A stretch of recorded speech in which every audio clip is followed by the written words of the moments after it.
Y estamos en el centro del Evangelio, en el principal mensaje doctrinal de toda la Biblia totalmente. Romanos 3, del 21 al 25. Son los 4 versículos más importantes de toda la Biblia, en el sentido que en estos versículos se encuentra realmente la revelación de Dios acerca de su justicia a través de la fe en la sangre de su Hijo Jesucristo. Entonces, los que comprendan Romanos 3 del 21 al 25 han comprendido la columna vertebral de la vida cristiana. Porque si no entiendes lo que significa ser justificado por la fe y la redención a través de la fe en la sangre, pues no sabes nada de doctrina, ¿verdad?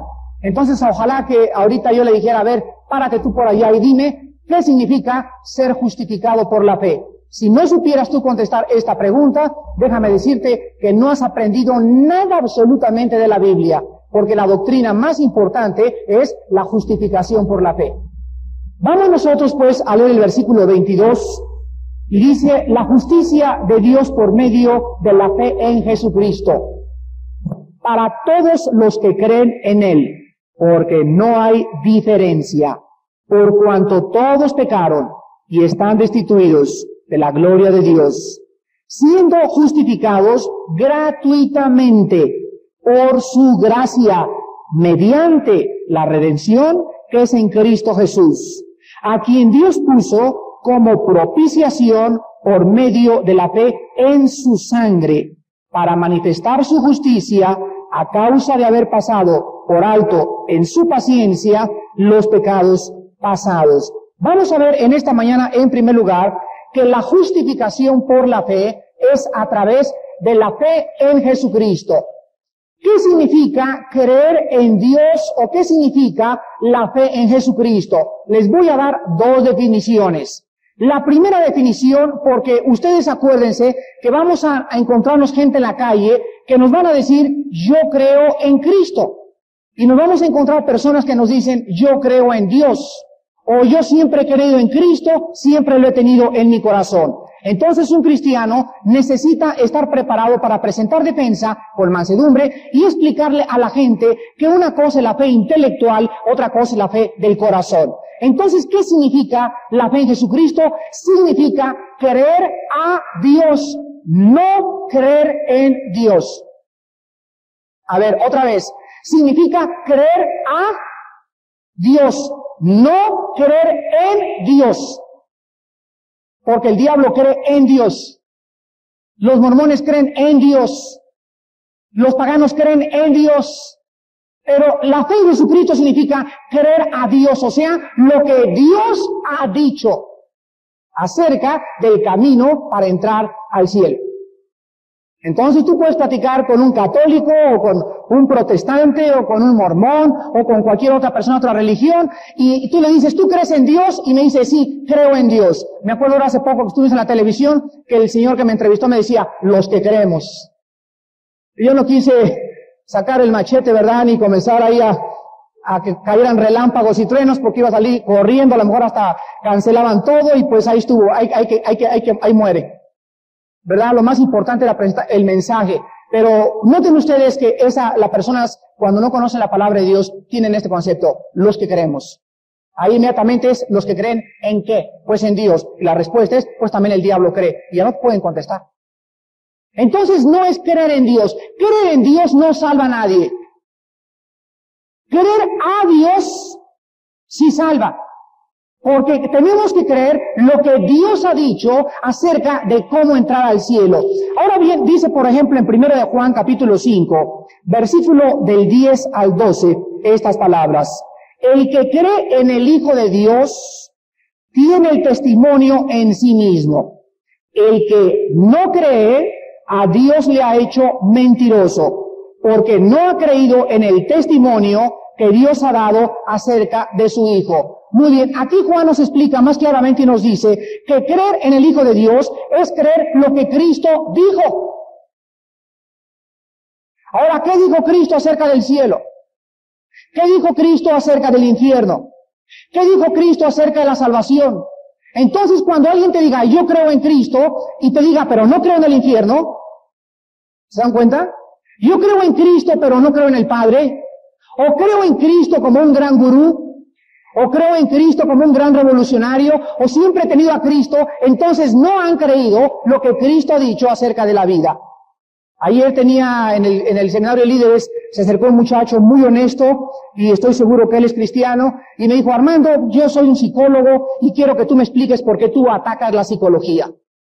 O sea, de plano me salgo de psicólogo, no lo hago como psicólogo y siendo cristiano. Esa era su pregunta, era una pregunta muy válida que necesitaba una explicación. Yo le expliqué que la psicología sin Cristo y la psicología sin la Biblia es como neuróticos anónimos, como alcohólicos anónimos, y le expliqué, mira, somos como un árbol y una rama está neurótica, la otra es alcohólica, la otra roba, y entonces vienen los psicólogos y cortan una rama, vienen los neuróticos anónimos y le cortan otra rama, y le dije, todos ustedes solamente dan una ayuda superficial. Cristo vino a cambiar de raíz.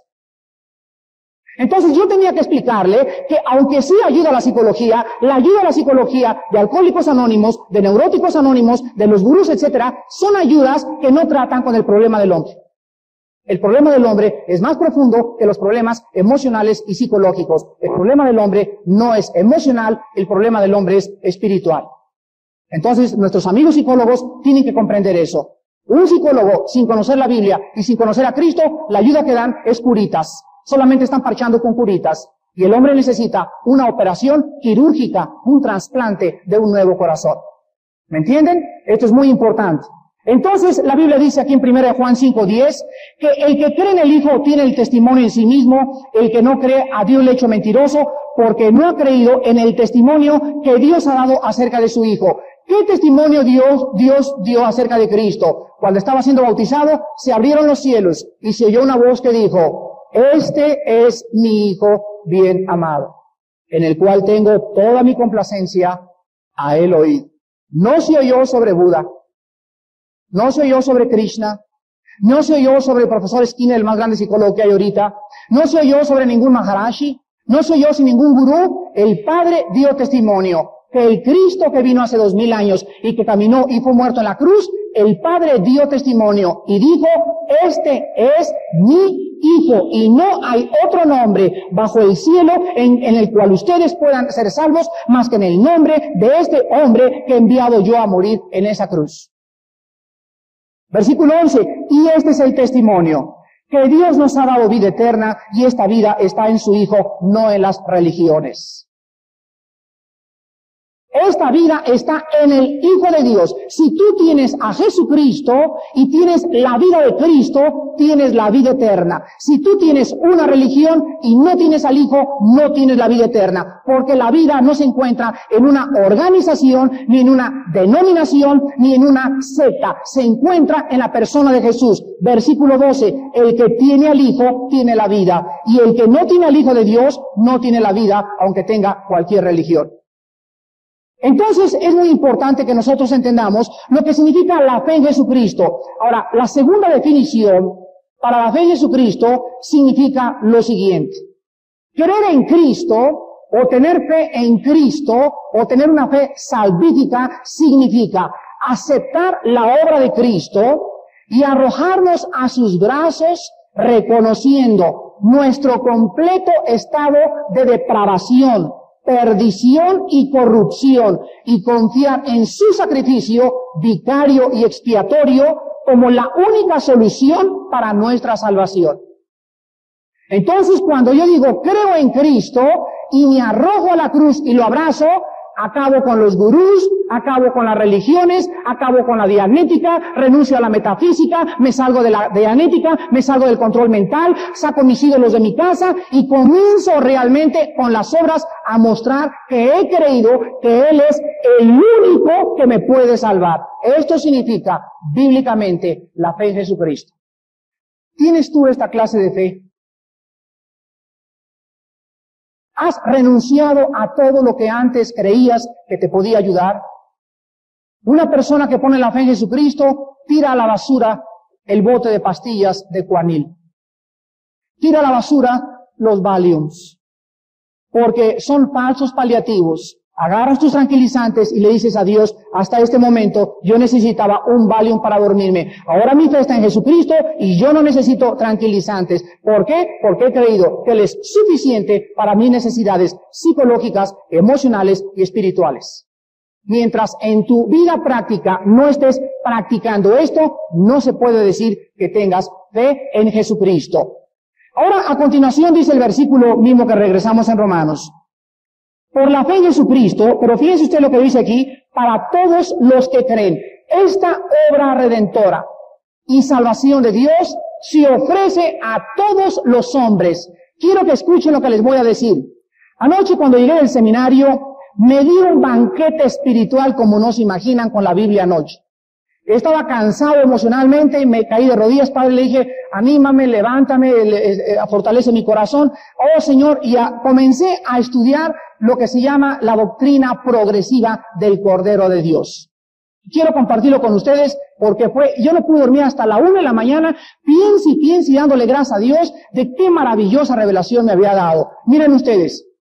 La doctrina progresiva significa lo siguiente. Hay doctrinas en la Biblia que comienzan como el día. Primero son las 5 de la mañana y hay poca luz. Después hay a las 7 más luz, a las 8 hay luz y sube la luz hasta las 12 del día, o sea, cuando la revelación es mayor. Hay doctrinas en la Biblia en las que tú penetras y tienes poquita luz. Y después sigues estudiando y se hace más luz. Y después se hace más luz y hasta que llegas y te encuentras la luz total de esa doctrina. Y ahí es cuando caes extasiado en agradecimiento a Dios por lo que te ha revelado. Escuchen esto. La primera vez que se menciona en la Biblia el Cordero, se menciona en Génesis 4. Y se menciona en relación al sacrificio de Caín y de Abel. Entonces encontramos en Génesis 4 la necesidad del Cordero. La próxima vez que se menciona en Génesis 22, cuando Abraham va a sacrificar a su hijo y encuentra que le llama a Jehová Jireh, Dios proveerá. En segundo lugar encontramos el Cordero como la provisión. Sigan el orden, por favor, síganme. La necesidad del Cordero, Génesis 4, Génesis 22, la provisión del Cordero. La próxima vez está en Éxodo 12, cuando se ofrece el Cordero a todas las familias. Aquí encontramos la inmolación del Cordero. Después lo encontramos en Levítico 16. Cuando se sacrifica el Cordero para todas las familias. Aquí encontramos el alimento del Cordero. Después lo encontramos en Isaías, donde se revela la identidad del Cordero. Y se dice que el Cordero es Cristo. Y después lo encontramos en Juan capítulo 1, donde se nos revela y se nos dice, he aquí públicamente el Cordero de Dios. Vean cómo comenzó primero el Génesis, la necesidad del Cordero. Después viene la provisión del Cordero, la inmolación del Cordero, el alimento del Cordero, la identidad del Cordero y el Cordero se manifiesta públicamente. Y después lo encontramos en último lugar en Apocalipsis 21 y en Apocalipsis 22, el Cordero en el trono y el Cordero viviendo eternamente. Entonces, esto se llama la doctrina progresiva, donde ven ustedes una doctrina desde el principio hasta el final, que Cristo domina toda la Biblia, la necesidad de su sacrificio, la necesidad de comer el Cordero, la necesidad de la provisión de Dios, la necesidad que conozcamos que Él es el Cordero, la necesidad que el Cordero salva y la necesidad de que esté en el cielo, es una doctrina que va aumentando y que el cristiano tiene que conocer. Hermanos, ¿quién sino Dios pudo haber hecho esto en este libro? Anoche por eso no podía dormir y yo estaba tan contento. Oh Dios, qué grande es tu palabra. Aun cuando vienen los arqueólogos, vienen y le echan tierra, esta revelación progresiva de tus doctrinas y de Cristo en el Génesis, en el Levítico, en toda la Biblia, permeabilizando toda la Biblia, esto alimenta mi alma y me dice, Padre, oh Dios, solo tú pudiste haber hecho esto. ¿Y saben qué, hermanos? Dice en Romanos 15:4 que las cosas que se escribieron para que a través de la paciencia y la consolación de las Escrituras tengamos esperanza. Anoche yo necesitaba un rayo de esperanza, un ángel que se apareciera y me animara para seguir adelante, cuando vemos tanto pecado, cuando vemos que hemos alcanzado no la gente que quisiéramos. Los hombres de Dios nos sentimos cansados, nos sentimos con ganas de, emocionalmente, ¿verdad? Pues no un masaje físico, pero sí, ojalá que un ángel pudiera llegar y ponerme el hombro, como le dijo a Pablo, y decirle, Pablo, no tengas miedo, todavía tengo mucha gente en esta ciudad, sigue predicando en la Ciudad de México.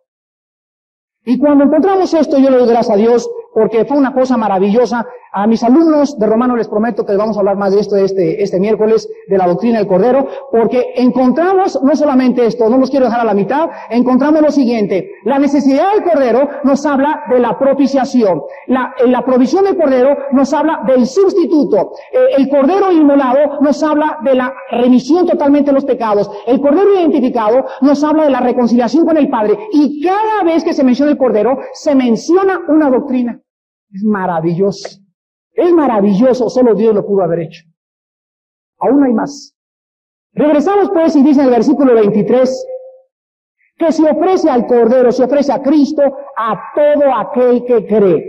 Es una invitación universal. El que tenga sed, que venga y que beba del agua de la vida gratuitamente. Ahora dice el versículo 23, un versículo muy importante. No hay diferencia porque todos hemos pecado. Dice Romanos 5:12, así como el pecado entró por un hombre y por un hombre la muerte, así la muerte pasó a todos los hombres por cuanto todos pecamos. Entonces la Biblia es muy clara diciéndonos de que no hay diferencia que hayas nacido hijo del Papa, hijo del arzobispo, hijo del cardenal, hijo del pastor. Aunque hayas nacido y hayas tenido los padres que tengas, tú naciste en pecado y yo también. Nadie que te diga desde chiquito soy cristiano, es cristiano. Quiero recordarte esto. Cuando hables con alguien y le preguntes, ¿eres cristiano? Y que te diga, sí, desde chiquito soy cristiano, no es cristiano. Dile porque el Dios no tiene nietos, tiene hijos nada más. Tuvo que haber un momento en la vida de ese niño en la que ese niño se encontró con Cristo. Yo me acuerdo que mis hijos tenían, creo que 6 años de edad cuando los bauticé allá en una cruzada que tuve en Gantelsbach. Y hace poco le dije a 2 de mis hijos, ¿verdad? ¿Les gustaría a ustedes otra vez hacer otra edición pública? Háganla. Es bueno. Cuando entran a los 14 y 15 años de edad, ellos necesitan confirmarse otra vez. Yo no puedo asumir que son cristianos porque son mis hijos. Ellos tienen que tener un encuentro personal con Cristo. Y aunque me hayan oído 50,000 veces, yo no puedo creer hasta que sus vidas cambien que ellos tienen el testimonio de Jesucristo. Mi obligación es entonces presentarles a Cristo y ellos voluntariamente tienen que enfrentarse con Él. Y hasta que no se enfrenten con Él y no entiendan en su corazón que Él es Cristo, ellos no se han convertido. Entonces es importante confirmar a nuestros hijos en la época de la pubertad. Dice la Biblia, todos pecamos y están destituidos. Esta palabra ustereo en el griego con H, ustereo significa ser dejados atrás en una carrera o no llegar a la meta. Dice la Biblia, ningún ser humano ha llegado a la meta, y les voy a dar un ejemplo. Yo y 3 amigos hacemos una competencia, a ver quién ponemos una línea aquí y ponemos allá la isla de Santa Catalina. Y yo les digo, vamos a ver quién trata de brincar y llegar a la isla de Santa Catalina. Y llega el primero y brinca y ¡pum! No llegó a la isla de Santa Catalina. Viene el otro y corre y llega un poquito más lejos y ¡pum! No llegó a la isla de Santa Catalina. Y vemos que el que más está tratando de llegar a la isla de Santa Catalina es el que más esfuerzo está haciendo, pero nunca podremos, por nuestro esfuerzo, llegar a la isla de Santa Catalina. Entonces, esto es lo que significa en el griego. Los hombres tratan de alcanzar a Dios por la religión y se agarran el paracaídas del catolicismo y ¡pum! Le lleva el catolicismo a Dios. Otro agarra otro paracaídas, los gurús, y viene un gurú y nos avienta el paracaídas y se agarran del paracaídas de los gurús y los llevan los gurús y tampoco te llevan a Dios. Entonces, nadie ha podido alcanzar la meta. Ni las religiones, ni los gurús, ni nadie te podrán dar un paracaídas para transportarte y presentarte ante Dios. Solamente hay un puente entre el Padre y nosotros, y es Jesucristo su Hijo. Esto es lo que significa por cuanto todos estamos destituidos de la gloria de Dios. Ven Isaías capítulo 59. Y vamos a ver nosotros aquí que lo que nos ha destituido de Dios, lo que nos ha apartado de Dios, es el pecado. En Isaías 59 dice el Señor, he aquí que no se ha acortado mi mano para salvar, ni se ha agravado su oído para oír. Pero vuestras iniquidades han hecho ¿qué cosa? Márquenlo por favor. División entre vosotros y vuestro Dios. Y vuestros pecados han hecho ¿qué cosa? Muy bien, hay 2 palabras aquí. División y ocultar. Esta es la consecuencia del pecado. Nadie ni ninguno de nosotros puede acercarse ante un Dios santo, porque entre el Dios santo y el pecador hay una barrera que se llama pecado. Entonces todo el mundo trata de brincar esa barrera con las religiones, con las ciencias, con la psicología, bla, bla, bla, y nadie los puede hacer que los lleguen al Dios, porque la barrera es más alta que nuestros propios esfuerzos. Esta barrera fue derrumbada en la cruz del Calvario por Jesucristo. Y ahora que la barrera ya no existe, tú tienes que creer que la barrera ha sido derribada y que te puedes presentar a Dios ahora a través de la sangre de Jesucristo. Pero mientras tú no entiendas esto, no vas a comprender que el pecado te divide de Dios. Ahora, como cristianos, en cuanto hay un pecado en tu vida, es lo que le decía ayer a mis hermanos los líderes. Hermanos líderes, vamos a comenzar con nuestras esposas. Ya mira, olvídate de ser diácono, olvídate de ser anciano, olvídate de ser presidente de la dominical, olvídate de ser predicador. Mira, si no comienzas con tu esposa, Dios no te oye. Una mala relación entre un cristiano y su esposa cierra los oídos de Dios. Inmediatamente. El pecado nos divide. Y en cuanto un hombre cristiano crea que está en una relación correcta con Dios y venga al servicio el domingo y haga todo lo que haga, mientras en su casa con su esposa no esté alineado por la derecha, Dios no oirá sus oraciones. Y dice la Biblia que Dios, en segundo lugar, se oculta ante tus ruegos. Se oculta ante tus crisis. Se oculta y crees que rebota tus oraciones como un cielo de bronce. ¿Y dónde está Dios? ¿Por qué no me contesta? Va mal mi negocio, va mal mi casa, todo comienza a irte mal de repente. ¿Dónde está el problema? Cae de rodillas y humíllate y pídele a Dios que te escudriñe, porque hay pecado en tu vida. El pecado nos divide de un Dios santo. Entonces, la Biblia nos muestra que nosotros tenemos que comprender que estamos destituidos de la gloria de Dios. Ahora los cristianos hemos sido acercados por la sangre de Cristo. Y dice el versículo 24 en Romanos 3. Siendo justificados, o sea, siendo declarados en una posición correcta con Dios, gratuitamente por su gracia, mediante la redención que es en Cristo Jesús. En primer lugar, quiero que entiendan ustedes que la salvación es gratis. Esta palabra en el original griego, gratuitamente, es la palabra dorean, con D de dado, dorean en el griego, y significa sin causa alguna justificada. Es la misma palabra que se usó en el juicio de Cristo, cuando le condenaron sin causa justificada, injustamente. Pues Dios nos salva sin que haya ninguna justificación de nosotros para que nos pueda salvar. ¿Me entienden? Dios nos salva sin que en ti haya nada absolutamente para que Él te pueda salvar. No hay ningún mérito en nosotros para que Dios se fije en nosotros. Es gratuita. Dorean. No hay nada que tú puedas hacer. Dice Efesios, capítulo 2, del 8 al 9, la misma verdad. Porque por gracia sois salvos por medio de la fe. Y esto, fíjense cómo la Biblia recalca, no de vosotros, o sea, no hubo nada en mí que mereciera que Dios me salvara. Todo lo contrario.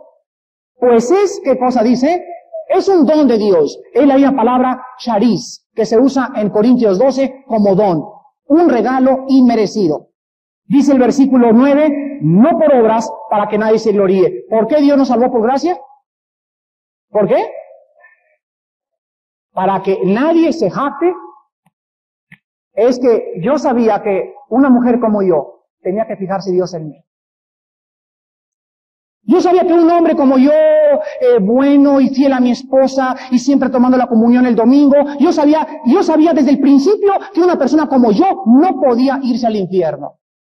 Esa persona ya está dentro del infierno. Entonces es importante que entendamos lo que es la gracia. Ahora, ¿qué significa la gracia? La gracia significa un regalo que no merecemos. Vean Romanos 4:4 y vamos a ver que la gracia no puede merecer obras porque ya no sería gracia. Dice Romanos 4:4, pero al que obra no se le cuenta el salario como gracia, sino como deuda. Es lógico, ¿verdad? O sea, si yo estoy trabajando en una compañía, llego aquí con este muchacho y le digo, ¿sabes qué? Págame. Y me dice, ¿cómo que págale? Pues sí, págame. ¿Y por qué te he pagado? Porque trabajé para ti. Le estoy demandando un salario porque estoy obrando, ¿correcto? Pero si yo no he hecho nada y él viene y me regala 10,000 pesos, es gracia. ¿Entienden? La gracia no puede merecer. Dios nos da algo y no hay nada en nosotros que pueda decir, merezco lo que Dios ha hecho por mí en la cruz. No merecemos nada. Versículo 5, mas al que no obra, sino cree en aquel que justifica al impío, su fe les contada por justicia. Entonces, cuando yo llego a la cruz del Calvario, ¿cómo tengo que llegar? Sin obras. Tengo que llegar sin nada que ofrecerle a Dios. No puedo llegar como la mujer. Oh Dios, gracias porque no soy borracha, parrandera ni jugadora como las demás mujeres. Gracias porque tú siempre te has fijado en mí y siempre he sido una buena madre y siempre ayudé a las monjitas y hice esto y el otro. Y al último está otra persona hasta atrás diciendo, oh Señor, ten misericordia y sé propicio a mi pecador. Y Cristo les pregunta, ¿quién creen ustedes que fue qué cosa? Justificado. El que reconoció que no tenía nada que ofrecerle a Dios. Hermanos, entiéndanlo. Entiéndanlo, amigos que nos visitan, si en esta mañana quieren ustedes ser salvos.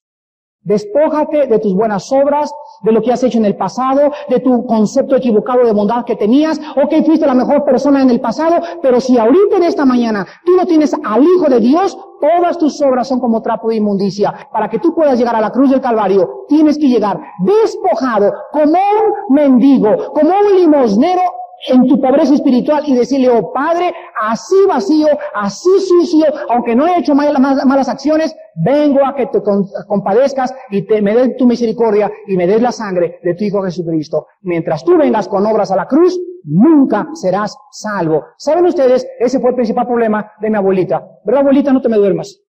Ese es el problema de mi abuelita. ¿Te despertaste? Oye, abuelita, dice, ¿qué le pasó, no? Mi abuelita tenía, cuando iba a su casa, me sacaba y me decía, mira, mijito, y me sacaba una carta donde decía, damos gracias que la señora Ver, viuda de Fletcher, etcétera, etcétera, donó tantas cosas a los padres, y me decía, mira todas las credenciales que tengo de mi pasado, y cómo me costó decirle, tíralas a la basura. Porque cuando llegues allá, tus diplomas que te dieron las monjitas y los sacerdotes y todo lo que te dieron, nada te va a servir. Porque tienes que entender que cuando veniste a la cruz, veniste sin nada que poder ofrecerle a Jesucristo. ¿Cómo nos costó trabajo? Nos costó exactamente 3 años y medio. Pues claro, a los 90 años de edad, ¿verdad? No podemos esperar otra cosa. Pero ahorita pregúntenle las obras y ahorita ella ha entendido lo que significa que nada de lo que hizo ella en el pasado, ¿verdad, abuelita? Amén. Amén. La puede salvar. Vemos entonces ahora lo que es más importante, que entonces la gracia la recibo para ser salvado. Ahora fíjense ustedes, aquí yo soy salvado ya, Dios me da su gracia, vine sin ofrecerle nada. Ahora, de aquí en adelante que ya tengo su gracia salvífica, ¿podrán las obras mantener mi salvación? O sea, ahora que ya Dios me da su gracia y el regalo de la vida eterna, me dice, Armando, ya te lo regalé, pero lo puedes perder. ¿Por qué? ¿Perdón? Sí, pero ¿por qué? ¿Perdón? Claro, porque entonces me le estaría mereciendo. O sea, Dios me regala aquí la salvación y me dice, bueno, pero de aquí en adelante va a depender de ti. Entonces no es gracia. Cuando Dios me regala algo, me lo regala porque no había mérito absolutamente en mí. Ahora yo lo recibo y de aquí en adelante me dice, Dios, Armando, quiero que recuerdes que lo que comencé, Filipenses 1:6, lo que comencé en ti, lo voy a perfeccionar, te doy mi palabra, y cuando tú seas infiel, yo seguiré siendo fiel. 1 Timoteo 5. ¿Qué me está diciendo Dios? Ajá, gracias por la salvación, Padre. Ahora sí, pura Las Vegas, Señor. Ahora sí, demuestra que no eres salvo. Porque cuando una persona es salvada y recibe eso que el Cristo hizo por nosotros en la cruz, es como el pintor que pasó por Francia en el Museo del Louvre y comenzó a ver esa pintura tan maravillosa que hizo Dalí de Cristo, colgándose ensangrentado en el espacio, y se quedó este pintor y dijo, si tú has hecho por mí, ¿qué me queda a mí hacer por ti? Una persona que se ha encontrado con Cristo, su vida no puede ser la misma. Y si tú piensas que tú puedes regresar al puerco, a como el puerco se lava en el lodo, y como el perro se come su vómito, significa que si tú regresas a volverte a comer lo que ya te habían sacado, significa que te lo habían sacado a la fuerza, pero tu naturaleza no había sido cambiada, porque si el perro tuviera otra naturaleza, no se comería el vómito que se come. Se come el vómito porque su naturaleza de perro le sigue diciendo cómete el vómito. Y le tienes que cambiar el corazón de perro y meterle un corazón de ardilla, o meterle un corazón de hipopótamo, o meterle un corazón de chango para que no se come el vómito. El perro es el único que se come el vómito. ¿Por qué? Porque es perro y así nació para comerse el vómito. Y hay muchos aquí en la iglesia que son como ellos, que han oído lo suficiente para que sus vidas cambien y no han cambiado. Y siguen regresando de aquello de donde Dios los sacó.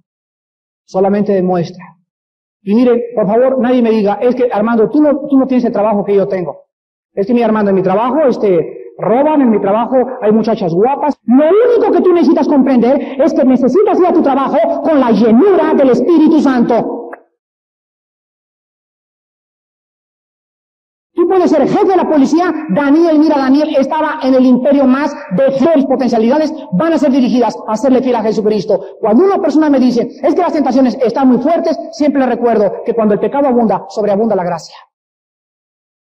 Dios, 1 Corintios 10:13, no os ha sobrevenido ninguna tentación, ninguna prueba que no sea humana.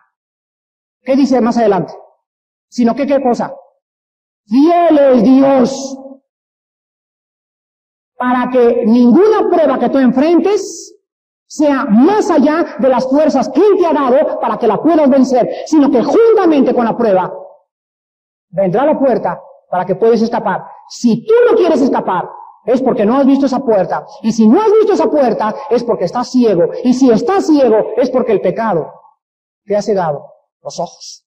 Vemos nosotros en 1 Juan capítulo 4, versículo del 9 al 10, que la redención de Jesucristo se logró en la cruz del Calvario, y lo explica Juan con estas maravillosas palabras. 1 Juan 4 del 9 al 10.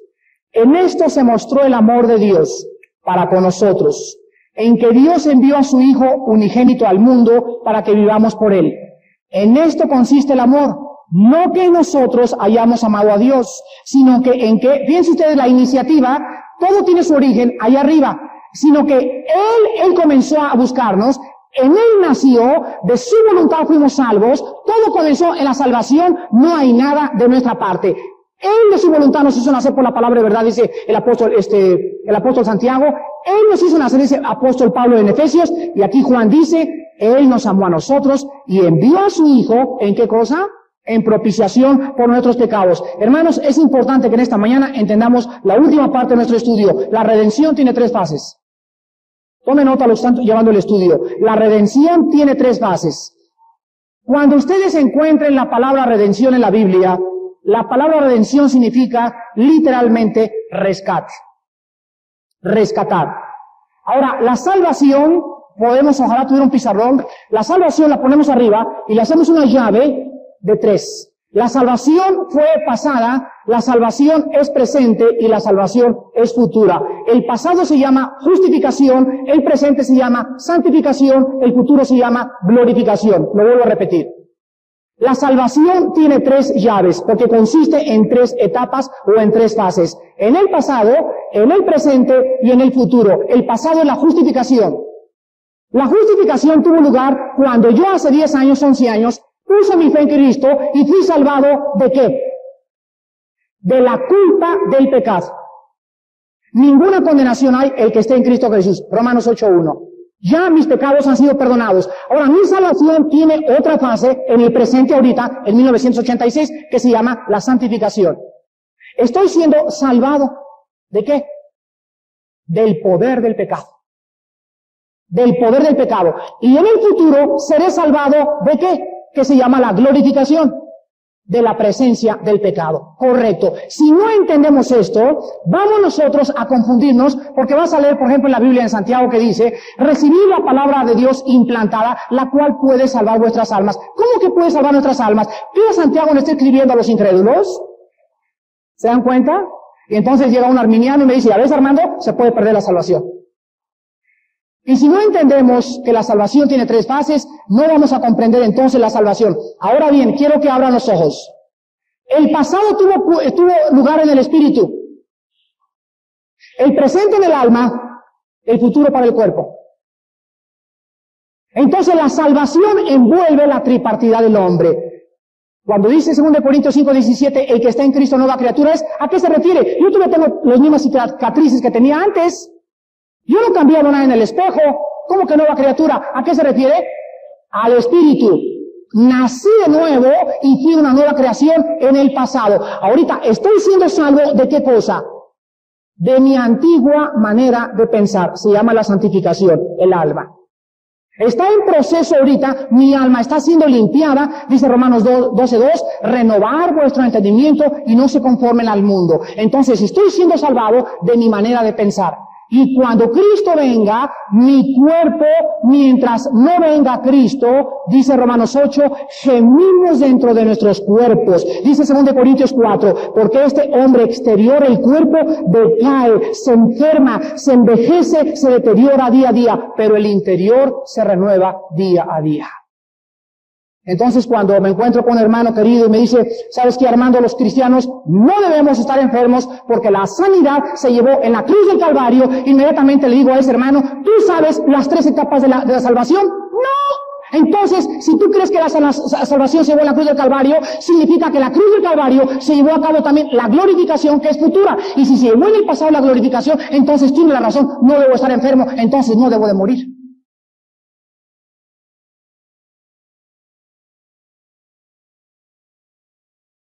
¿Qué es la muerte? El deterioro de los órganos del ser humano. El deterioro del hígado, de mis células, mis ojos cada vez ven menos, mis reacciones son más lentas. El cuerpo de Pablo decía a los Gálatas, mirad con cuán grandes letras les escribo. Y él tenía el don de la sanidad. ¿Qué decía Pablo? Rehúso usar lentes porque he sido sanado en el nombre de Jesucristo. Entonces Pablo estaba diciendo, yo voy a vivir eternamente. Pero la Biblia no lo enseña así, hermanos. Discúlpenme. El que lo crea de esa manera no conoce la doctrina de la gracia, de la redención, de la justificación, de la santificación y de la glorificación. Porque cuando tú te metes a la palabra y entiendes, se te hace tan claro el panorama y entiendes por qué Pablo dice, mi cuerpo decae, o sea, mi cuerpo se deteriora, mis órganos se van deteriorando, mi estómago funciona cada vez más difícil, mis intestinos se hacen como chorizo por dentro, mis pies se ponen de raquíticos, me vienen las enfermedades de los huesos, se me cae el pelo, porque mi cuerpo no ha sido redimido. Será en el futuro cuando sea el día de la resurrección. Ven Efesios capítulo 1, del 13 al 14. Qué clara es la Biblia cuando la estudiamos y entendemos lo que la Biblia dice. Dice Efesios 1, 13 y 14. En él también vosotros, habiendo oído la palabra de verdad, el evangelio de vuestra salvación, y habiendo creído en él, fuisteis sellados con el Espíritu Santo de la promesa. Escuchen esto. Recibo a Cristo cuando oí la palabra y creí en él. En ese momento, ¡pum!, el Espíritu Santo y ¡pum!, ¡paz!, me sella así como con un sello. Y me pone un sello y en ese momento estoy marcado ante los poderes del mal. Los ángeles y querubines saben por el Espíritu Santo que yo tengo. Ellos reconocen el sello que soy hijo de Dios. Los demonios tiemblan cuando ven a un cristiano y las personas que están endemoniadas saben que estamos sellados. Ahora, esta presencia del Espíritu Santo, ¿hasta cuándo la vamos a tener? Versículo 14. ¿Qué es las arras? La palabra arras es la palabra garantía. O sea, es la garantía, este Espíritu Santo entre nosotros, de nuestra herencia, hasta la que no hemos sido redimidos. Hasta el rescate de ¿qué cosa? De la posesión adquirida. ¿Qué cosa fue adquirido por el Espíritu Santo? Mi cuerpo. La presencia de mi espíritu es la garantía de que mi cuerpo, aun cuando ahorita no ha sido redimido, será redimido. Es la garantía de la resurrección. Despidámonos en oración. Señor, te damos gracias en esta mañana porque, oh Dios, cuán importante es que tu iglesia entienda tu palabra y la justificación por la fe. Que quede bien claro, Señor, pero claro en el corazón de nosotros, que cuando venimos a ti no pudimos haber traído nada que hubiéramos hecho, nada absolutamente. Estábamos en un estado total de depravación, aunque no lo querramos aceptar. Estábamos en un estado de putrefacción, estábamos en un estado de degeneración total. Lo bueno que a nosotros le llamábamos bueno, delante de ti era abominación. Y en esta condición, tuviste misericordia de nosotros. Y cuando pusiste a tu Hijo y lo colgaste entre el cielo y la tierra, Nos llamaste a que miráramos a Jesucristo y comprendiéramos que Él había cumplido lo que nosotros no podíamos hacer. Y ahora solo nos pedías, ya no peregrinaciones, ya no mandas, ya no cortarnos la cola, ni hacer votos, ni cuaresmas, ni bienes primeros, ni sacramentos. Lo único que nos pedías hacer era creer que realmente Él es Cristo y que Él solo nos puede salvar. No hay nadie más. No hay obispos, ni cardenales, ni santos, ni monjas, ni nadie, porque no hay nadie más que un Cristo, y no hay nadie más que en el cual se oyó la voz, este es mi Hijo. Padre, gracias porque una vez que hemos recibido la salvación, tu palabra nos enseña que seguimos viviendo por gracia. Todo lo que seguimos recibiendo es por gracia, y ahora tú comienzas a disciplinarnos porque nos has aceptado como hijos. Y a la persona que es cristiana y vive en el pecado y no es disciplinada, no es cristiana. Es bastardo, porque no ha sido recibido en el reino de Dios. Gracias por mostrarnos, Padre, que hemos sido salvos en el pasado de la culpa del pecado. Ya nadie podrá condenarnos. Si tú nos has justificado, ¿quién condenará? Si tú nos has recibido, ¿quién nos podrá alejar de ti? ¿Quién nos separará del amor de Cristo? Persecución, espada, desnudez, antes en todas estas cosas somos más que vencedores. Porque ya pagaste por nosotros y ya nadie puede quitarnos ni robarnos lo que tú nos has entregado, porque ha sido por gracia. Ahora que lo hemos recibido, nos queda una mente no regenerada. Una mente que sigue pensando como pensaba antes. Una mente que está programada con la antigua programación. Tu palabra dice, saquen los programas que se habían metido y comiencen a programarse de nuevo. Hay cristianos que tienen 3 años con el mismo programa, repitiendo el mismo programa, con los mismos deseos pecaminosos que tenían cuando vivían en sus pecaminosos deseos. Tu palabra nos dice, renovaos por medio de la palabra. Tu palabra al entrar a nuestra mente nos cambia y nos transforma. ¿Cómo es posible que los hermanos vayan a trabajar sin memorizar la palabra? ¿Cómo es posible que vayan a trabajar y enfrentarse al mundo sin tener un tiempo de devocional en la mañana contigo? ¿Cómo es posible que tú los bendigas si tratan a sus esposas como sirvientas? No tienen tiempo para platicar con ellas. Las usan como objetos y no saben que tú castigarás a cada hijo que trate a su esposa como una jerga. Son compañeras y coherederas nuestras de la vida a las que tenemos que tratar como vasos más frágiles y sacrificarnos por ellas, así como tú moriste por nosotros en esa cruz. Gracias, Padre, porque este cuerpo que cada día se enferma y se degenera y decae, no tiene solución. La carne no fue regenerada. Se nos promete un nuevo cuerpo, porque esta carne y esta sangre no pueden heredar el reino de Dios. Tienen que ser deshecha, tiene que tragársela a los gusanos y se nos entregará un nuevo cuerpo. Y en ese momento ya no necesitaremos al Espíritu Santo porque seremos como tú eres, Señor Jesús. Padre, bendice a mis hermanos en esta mañana, llénanos de ti y ábreles el corazón para que estas doctrinas elementales penetren en sus vidas y puedan ellos visualizar la grande obra que en Jesucristo hiciste por todos nosotros, en cuyo nombre oramos. Amén.